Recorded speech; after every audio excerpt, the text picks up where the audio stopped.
বৃষ্টির দিনে কিন্তু টিনের ঘরেই বেশি মজা। কারণ টিনের ঘরে টাপ টুপ শব্দ হয় না, ওই শব্দতে ঘুমাতে কিন্তু বেশ ভালোই লাগে। আমার ঘরের বৃষ্টি আওয়াজ মনে হয় শুনতে পারতেছেন, যেহেতু আমি বারান্দায় বসে আছি।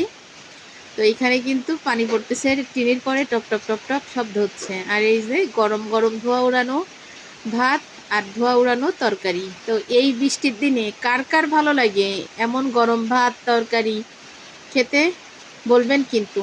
আর সাথে যদি এইভাবে কচুরমুখী দিয়ে চিংড়ি মাছ দিয়ে কাঁচা আমড়া দিয়ে রান্না করা হয়, বিশ্বাস করবেন না এত মজা হয়েছে।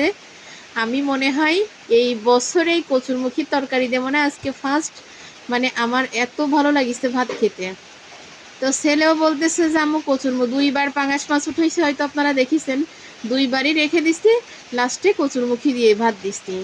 আমার দুই ছেলেরও অনেক বেশি পছন্দ কচুরমুখী, ওই যে পিছলা পিছলা, ওদের কাছে নাকি এই জন্য অনেক বেশি ভালো লাগে।